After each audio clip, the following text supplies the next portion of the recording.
سلام خسته نباشید دارم به همه زبان آموزان صفحه ژرمن.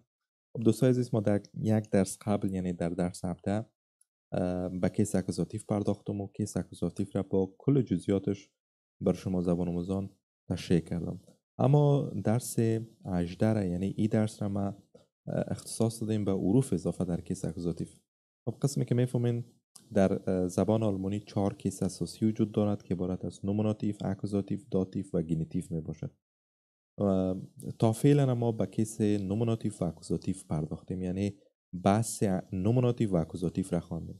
فعلا ما به داتیو و گینیتیو نپرداختیم و یک درس قبل که اکوزاتیو را کار کردیم و تشریح کردیم، اما این درس را خاص ما اختصاص دادیم به حروف اضافه اکوزاتیو. ببینید دوستای عزیز، هر کیس از خود حروف اضافی خاص خود داره. نومیناتیو، اکوزاتیو، داتیو و گینیتیو، اینا هر کدام اینا حروف اضافی خاص خود داره. و طور مثال اکوزاتیو 7 حرف اضافه داره که عبارت از بیس، فوا، اونی، انتلانگ، دورش، گگن و اوم می باشه. ببینید دوستای عزیز، میخوایم یک موضوع رو به شما به شکل واضح بیان بکنم. به نظر ما نباید در یک زبان حروف اضافه را ترجمه بکنیم، چون حروف اضافه در هر جمله و هر موقعیت معنای خاص خود افاده میکنه. یا بهتر است بگوییم که حروف اضافه نظر به جمله و نظر به موقعیت هر معنایی که مطابقت بکنه با جمله به خود اختیار میکنه. اما ما در این قسمت ترجمه هایی را نوشته کردیم که اکثرا در جملات مورد استفاده با اینمی ترجمه ها قرار میگیره. حروف اضافه به طور مثال بیس الا یا تابع ترجمه میشه، زیادتر الا یا تابع ترجمه میشه. اما دیگه استفاده و دیگه معنا هم داره که در قسمت های پایین برش میپردازیم. فوا برای، زیادتر برای ترجمه میشه. اونی بدون ترجمه میشه. انتلانگ هم در امتداد ترجمه میشه. دورش از میان یا از وسط ترجمه میشه. گگن در مقابله و هم در اطراف یا در دوروبر یا در گرد و پیش و یک استفاده دیگه که داره در ساعت است که خواندن شده. خب اما قسمی که گفتم این حرفای اضافه نظر به جمله، نظر به معنا، نظر به ساختار، نظر به موقعیت هر معنایی را در جملات احتمال داره برای خود بگیره یا هر قسم احتمال داره ترجمه شوه یه حروف اضافه. پس فعلا ما به همه معناها و به همه ترجمه های ازی میپردازم و هر معنا و هر ترجمه ازی را با یک مثال واضح ساختیم. ببینین بیس، ببینیم دیگه بر علاوه تابع یا الا دیگه چی معناها و دیگه کاربردها و استفاده ها داره. خب بیس برای بیان معلومات مکانی و زمانی استفاده میشه، برای بیان ارقام استفاده میشه و بعض اوقات پیش از قید هم قرار میگیره. خب ببینیم جمله اول از چی قرار است. دیا سوک یعنی قطار فیخت حرکت میکنه یا میره نو بیس هامبورگ تا هامبورگ. هامبورگ یک شهر است، یک مکان است، پس لوکال انگابن شد. پس ببینید که بیس قبل است اسم مکانی استفاده شد. قطار الا یا تا به هامبورگ میره. جمله بعدی دی Vorlesung dauert bis 17 Uhr. Vorlesung لکچر یا سخنرانی ترجمه میشه. dauert از فعل dauern می یعنی طول کشیدن. این سخنرانی الا اب 10 بجه یا 5 بجه طول میکشه. پس دیدین که بیس امرا با زمان استفاده شد، برای زمان استفاده شد. Die 5-jährige احمد 5 ساله kann schon bis 100 zählen. zählen شمردن یا حساب کردن ترجمه میشه. احمد 5 ساله میتونه تا به 100 بشماره. پس دیدین که بیس امرا با اعداد استفاده شد، امرا با سالن انگابن، با ارقام استفاده شد. استفاده بعدی بیس ich fahre dich bis auf die Schule. ببینید دوستا بیس auf بعض وقتا بیس امرا با اوف یک جامعه و وقتی شما بیس و اوف یک جا دیدین ایره تا خود ترجمه حفظ بکنین. تا خود، مثلا ما تو را میرسانم یا ما تو را میبرم تا خود مکتب. پس بسوف تا خود ترجمه میشه. و بس من حیث خداحافظی هم استفاده میشه. چوس خداحافظ، شما میتونید به جای چوس بگین بس گلایش، تا بعد خداحافظ، یا به جای گلایش شما میتونید از این کلماتی که داخل قوس نوشته هم استفاده کنید. و طور مثال میگین بس بال، تا بعد خداحافظ. بس ماگربن، تا فردا شب خداحافظ. بس نخیه یعنی تا بعدن خداحافظ. بس زمستک، تا شنبه خداحافظ. بس شپیتم، تا بعد خداحافظ، که دیدین امرا با خداحافظی هم بس استفاده میشه. خب این بود از ترجمه و معناها و کاربردهای حروف اضافه بس. میایم بالای حروف اضافه دورش و استفاده گیرم کار خواد کردیم و معنایش هم خواد یاد گرفتیم. ببینین دورش زیادتر معنایش از وسط یا از میانه است، اما دیگه استفاده هم داره که برای بیان اطلاعات مکانی و همچنان برای بیان جملات پاسیف یا هم جملات مجهول مورد استفاده قرار میگیره. خب جملات چه میخونیم؟ Unsere Katze یعنی پیشک ما kommt nicht durch die Tür. اما قسمی که گفتم این حروف اضافه اکوزاتیف می باشه. ببینید دوستا وقت شما این حروف اضافه را استفاده میکنین، هر اسمی که بعدش قرار میتین، هر آرتیکلی که بعدش قرار میتین، هر صفت ملکی یا هر ضمیری که بعدش قرار میتین باید به حالت اکوزاتیف باشه و باید شما قانون اکوزاتیف را پیاده بکنین. اگر دیر باشه باید بسازین دن، اگر عین باشه باید بسازین عینن. پس شما این حروف اضافه را این قسم یاد کنین که اگر من این حرف اضافه را مورد استفاده قرار دادم باید کیس اکوزاتیف را جاری بسازم. پیشک ما، معنای این جمله را براتون میگم. Unsere Katze، پیشک ما kommt nicht durch die Tür. پیشک ما از وسط یا از بین دروازه نمیایه. sondern بلکه durch das Fenster، بلکه از وسط کلکین وارد خانه میشه. پس دیدین که در قسمت از وسط یا از میانه ترجمه شد. جمله بعدی Ich führe durch die ganze Nacht. ببینید فوق از فعل فاغن میاد. فاغن رفتن ترجمه میشه با وسیله نقلیه، اما اینجا گذشته ساده آمده که در گذشته ساده فعل فاغن بهش فوق ترجمه میشه.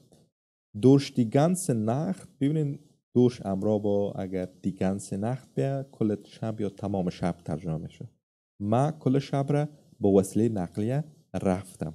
پس دیدین که دوش اینجا کل یا تمام ترجمه شد. جمله بعدی Die Tür wurde durch den Wind geschlossen. geschlossen هم از فعل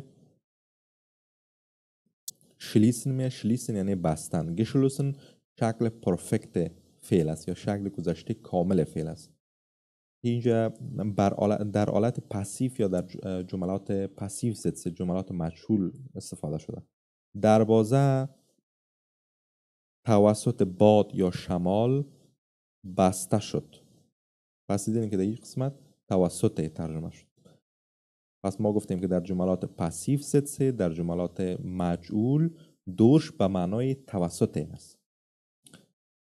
جمله بعدی Konntest du das durch ein Beispiel erklären؟ خب erklären وضاحت دادن، شرح دادن ترجمه میشه. آیا میتونی تو این را، منظورش از اون چیز است که اشاره کرده برش، آیا میتونی تو این را توسط یک مثال شرح بدی؟ پس دیدین که در قسمت هم دوش توسط ترجمه شد. خب این بود از حرف اضافه دوش و استفاده ها و معناهای مهم حرف اضافه دوش. میایم بالا حرف اضافه فوا. خب حرف اضافه فوا بسیار مهم است. فوا زیادتر معنایش در جملات برای است، اما دیگه استفاده هم داره که برش میپردازیم. ببینید استفاده دوش در Zeitraum برای زمان می باشه، پرایس انگابن برای بیان قیمت یا نرخ می باشه و همچنان برای مقایسه هم مورد استفاده قرار میگیره. خب جملات چه میخوانیم که بیشتر واضح شود. Der Mann hat keine Frau. این مرد خانم نداره. Davor zwei Freundinnen. ببینید دا امرا با فوا یک جا شده.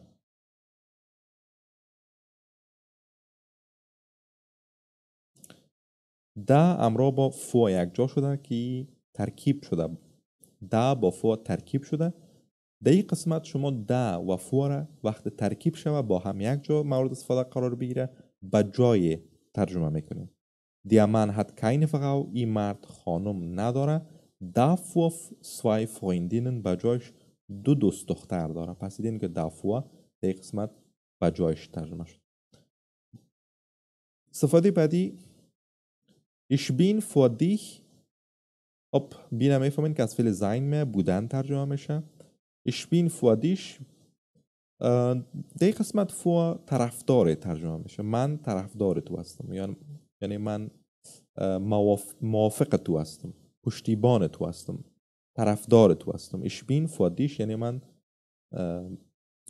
طرفدار تو هستم یا حامی تو هستم. پس دیدین که در قسمت طرفدار ترجمه شد. خب جمله بعدی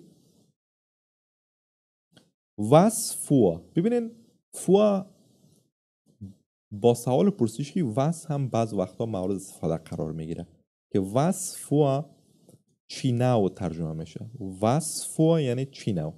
was für eine Jacke چی نو یک کرتی ziehen Sie an. و anziehen رو میبینیم که از ziehen Sie an هم از anziehen آمده. anziehen یعنی پوشیدن یا برتن کردن. was für eine Jacke ziehen Sie an چی نو یک کرتی شما میپوشین. یا شما میتونین بگین was für Bücher lesen Sie یا sind das. lesen Sie. چی نوع کتاب ها شما مطالعه میکنین. پس دیدین که was با سوال پرسشی was یک جا اگر آمد چی نوع ترجمه میشه. خب استفاده بعدی فو. میبینین فو همراه با بیان قیمت یا نرخ هم استفاده میشه. اگر بعد از فو یک نرخ میایه یا یک پول یا یک واحد پول با یک نرخ میایه شما فو را به قیمت ترجمه میکنید. فو 10 یورو یعنی به قیمت 10 یورو. یعنی فو در قسمت چون بعدش نرخ آمده یک قیمت آمده پس ما به قیمت ترجمه میکنیم. به قیمت 10 یورو. و همچنان میتونیم بگین word for word یعنی کلمه به کلمه که در قسمت به ترجمه میشه. جمله بعدی Herr Pauli, آقای پاولی ist vor 3 Tage in die USA geflogen. geflogen از فعل fliegen می. fliegen یعنی پرواز کردن. شکل پرفکت یا گذشته کامل فعل fliegen geflogen میشه. آقای پاولی به مدت 3 روز. پس دیدین که در قسمت فور به مدت ترجمه شد. آقای پاولی به مدت 3 روز به امریکا پرواز کرده است. جمله بعدی Ich habe etwas für dich mitgebracht. خب mitgebracht هم از فعل mitbringen mehr. mitbringen یعنی با خود آوردن یا به همراه آوردن. شکل گذشتهش یا شکل پرفکتش گذشته کاملش تبدیل میشه به mitgebracht. Ich habe etwas für dich mitgebracht. من یک چیز با خود برای تو آوردم.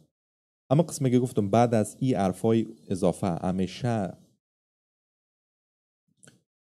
کیس اکوزاتیو پیاده میشه یا همیشه باید کیس اکوزاتیو را استفاده کنیم. پس دیدین که فو خاص حرف اضافه اکوزاتیو هست. پس بعدش دیدین که دیش آمده. ما نمیتونیم بگیم فو دو اگر بگیم کاملا اشتباه است. چون فو حرف اضافه اکوزاتیو هست بعدش هر چی آمد اکوزاتیو میشه. اگر دو آمد تبدیل میشه به دیش.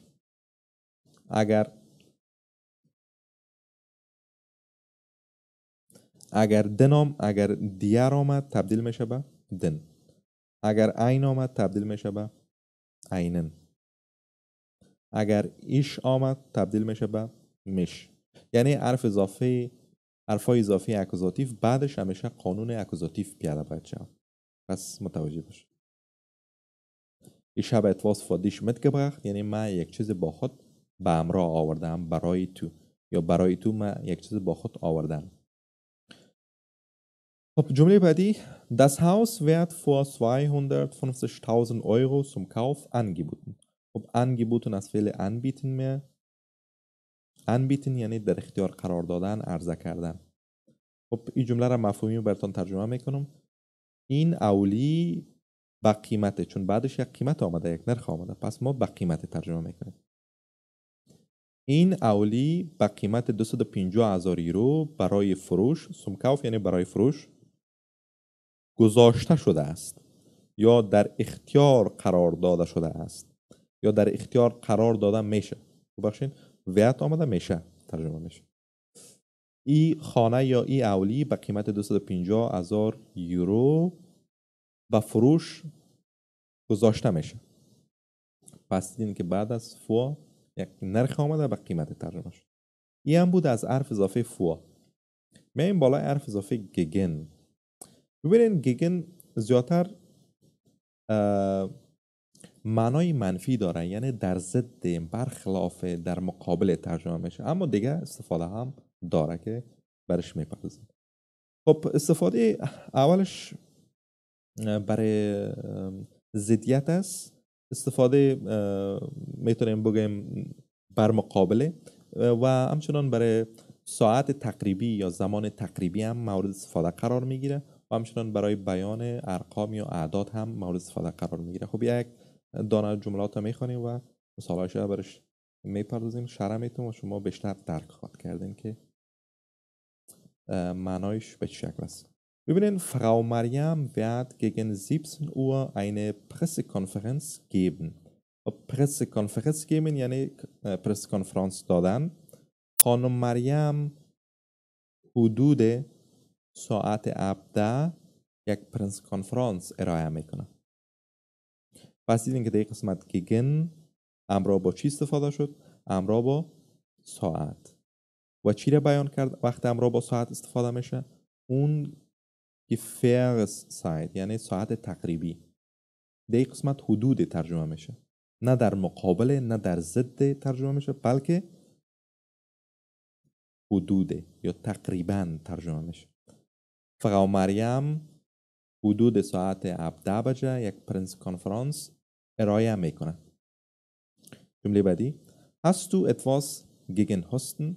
خب هستن اگر با حرف خورد نشه شوه فعل است، صرفه کردن ترجمه میشه، اما اگر با حرف بزرگ نشه شوه خب اسم است که صرفه ترجمه میشه. آیا تو چیز بر ضد یا در مقابل صرفه داری؟ مثال صرفه را بهبود ببخشه یا خوب بکنه. پس دیدین که در قسمت بر ضد ترجمه شد. جمله بعدی gegen 4 Uhr. خب همراه با ساعت استفاده میشه.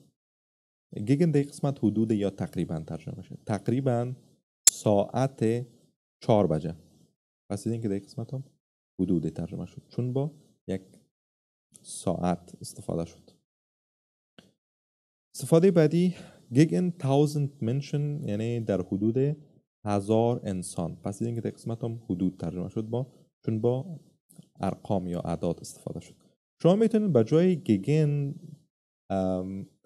در موضوع تقریبا یا حدود از این کلمه هم استفاده بکنید.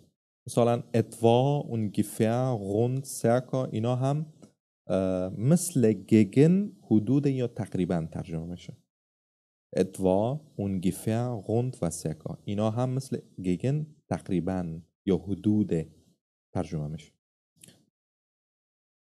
جمله بعدی ich bin gegen dich یعنی من بر ضد تو هستم یا من بر خلاف تو هستم یا من در مقابل تو هستم. ببینید در قسمت یک نوع ضدیت بیان میکنه. من در مقابل تو هستم. اگر بگیم من طرفدار تو هستم یا من حامی تو هستم یا من در یعنی من در پهلوی تو هستم به خاطر حمایت یا به خاطر طرفداری ich bin für dich میگیم. اگر ما بگیم من مخالف تو هستم باز در این صورت میگیم ich bin gegen dich. اگر بگیم من مخالف نظریه تو هستم ich bin gegen deine Meinung. ich bin gegen deine Meinung یعنی من مخالف نظریه تو هستم یا مخالف دیدگاه تو هستم. پس دیدیم که یک قسمت gegen یک نوع ضدیت بیان کرد اما برخلافش فو یک نوع تعامل را بیان میکنه. جمله بعدی ich bin freundlich gegen dich یعنی من در مقابل تو صمیمی هستم. freundlich یعنی صمیمی یا دوستانه. خب گگن حرف اضافی اکوزاتیو است، پس بعدش همیشه قانون اکوزاتیو پیاده میشه. ما نمیتونیم بگیم دو، کاملا اشتباهه، چون دیش حرف اضافی اکوزاتیو است، بعدش باید همیشه اکوزاتیو استفاده بکنیم. من در مقابل تو صمیمی هستم، پس دیدین که گگن در قسمت در مقابل ترجمه شد. جمله بعدی gegen dich یعنی در مقابل تو، bin ich noch ein Anfänger. Anfänger یعنی تازه کار یا نو شروع. noch هنوز ترجمه میشه. در مقابل تو من هنوز یک تازه کار هستم یا یک نو شروع هستم. پس این یک نوع مقایسه را بیان کرده این قسمت. جمله بعدی das Auto musste gegen 3000 Euro zu verkaufen sein. خب گگن هم در قسمت با یک قیمت استفاده شده، حدود یا تقریبا ترجمه میشه. این موتر باید حدود 3000 رو فروخته شود. پس دیدین که در قسمت هم گگن حدود ترجمه شد. خب این هم بود از حرف اضافه گگن. میایم بالای حرف اضافه بعدی اونی. اونی هم بسیار حرف اضافه مهم است که برخلاف مت معنا داره. مت همراهی و اونی هم بدون ترجمه میشه. اونی einen sind بدون یک سن چون جنسیتش مذکر است. پس دیدین که بعد از اونی آرتیکل نام این تبدیل شد به اینن، چون اونی حرف اضافی اکوزاتیو است و بعدش هر چی باشه به این به مذکر به اکوزاتیو تبدیل میشه. خب اونی einen sind بدون یک سنت in der Tasche در جیب. بدون یک سنت در جیب ist ihr مثلا میگیم احمد ist احمد mit dem Fahrrad nach Italien gefahren. بدون یک سنت در جیب احمد با بایسکل یا با دوچرخه به طرف ایتالیا رفته است. جمله بعدی احمد kommt heute Abend ohne seine Frau zur Party. آقای احمد امشب بدون خانمش به پارتی میآید. پس دیدین که در قسمت هم بدون ترجمه شد. ohne dich بدون تو kann ich nicht leben. من نمیتونم زندگی بکنم. پس این در قسمت هم بدون ترجمه شد. جمله بعدی ohne mein Wissen یعنی بدون اطلاع من یا بدون آگاهی من. پس این در قسمت هم بدون ترجمه شد. میایم بالای حرف اضافه خب حرف اضافه یک استفاده بسیار مهمش که در ساعت هست، اما دیگه معناها هم داره. ببینید برای بیان اطلاعات زمانی و مکانی استفاده میشه و برای بیان ارقام یا اعداد هم مورد استفاده قرار میگیره. خب به جملاتش میپردازیم تا بیشتر براتون واضح شود. جمله اول عبارت است Das habe ich 20 Euro billiger gekauft. من این را حدود 20 یورو ارزان تر خریده ام. ببینید در قسمت حدود ترجمه شد یا در حدود ترجمه شد یا تقریبا ترجمه شد. جمله بعدی mich herum در اطراف من. mich herum یعنی در اطراف من. جمله بعدی Gottes Willen به خاطر خدا یا ما در دری میگیم بلیاز خدا. پس دیدین که این من حیث یک خدمتل یا ابزار صحبت استفاده کنین. من حیث استثناء یاد بگیرین استفاده کنین. Gottes Willen یعنی بلیاز خدا یا به خاطر خدا ای کار کو یا ای کار نکن. جمله بعدی Der Unterricht beginnt morgen ausnahmsweise schon 8:30 Uhr. Unterricht درس ترجمه میشه. beginnt از فعل beginnen یعنی شروع شدن. morgen فردا ausnahmsweise یعنی به طور استثنایی. درس فردا به طور استثنایی در ساعت 8:30 آغاز میشه که دیدین قسمت با ساعت استفاده شده که استفاده اصلیش هم با ساعت است. جمله بعدی die Preise قیمت ها یا نرخ ها in diesem Saal در این سال wahrscheinlich شاید یا احتمالاً حدود 20% steigen افزایش بیابه. steigen یعنی افزایش یافتن، بالا رفتن. Die Preise werden in diesem Jahr wahrscheinlich 20% steigen. قیمت ها این سال احتمالاً حدود 20% افزایش بیابه. پس اینه که در قسمت حدود ترجمه شد.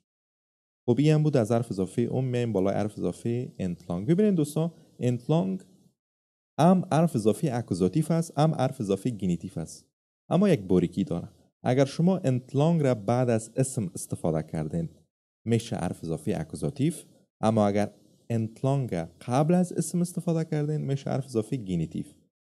ما به گینیتیو کار نداریم فعلا، ما بحث اکوزاتیو است. پس ما وقت انتلانگ را در جملات استفاده کردیم همیشه انتلانگ باید بعد از اسم بیاید، نه قبل از اسم. در قسمت هم بر شما نوشته است که باید das Namen اسم باید قرار بگیره پیش از این حرف اضافه. خب جملاتش میخوانیم. Gestern Dirus sind wir stundenlang den Rhein entlang gegangen. خب دیروز گفتم ما ساعتها در امتداد دریای راین رفتیم. پس این که در قسمت انتلانگ آمده و چون دریای راین یک اسم است دیدیم که انتلانگ بعد از اسم قرار گرفته. در این قسمت اکوزاتیو شده. جمله بعدی Gehen Sie immer diesen Weg entlang. به می شکل به می مسیر یا به امتداد امی مسیر برفتن ادامه بدین. Gehen Sie immer diesen Weg entlang یعنی به امتداد امی سرک برفتن ادامه بدین. پس دیدین که انتلانگ حرف اضافه است بعد از اسم قرار گرفته. ویگ اسم است و این هم ضمیر اشاره است که دیدین چون حرف اضافی اکوزاتیو است و این اسم هم باید اکوزاتیو شود با ضمیر اشارهش. Gehen Sie immer diesen Weg entlang, nach 5 Kilometer erreichen Sie schon das nächste Dorf. بعد از 5 کیلومتر شما به قریه بعدی میرسین. خب die Straße entlang یعنی در امتداد سرک، den Fluss entlang یعنی در امتداد رودخانه و hier entlang bitte شما مثلا برای راهنمایی هم میتونین این جمله را استفاده کنین. مثلا میگن از این مسیر یا از این طرف لطفا hier entlang bitte. خب دوستای این بود حروف اضافه کیس اکوزاتیو با همه استفاده های اینا و با همه معنای مهمشون. امیدوار هستم این درس برای شما مفید تمام شده باشه. تا درس بعدی شما را به خداوند یکتا میسپارم. شب و روزتان خوش.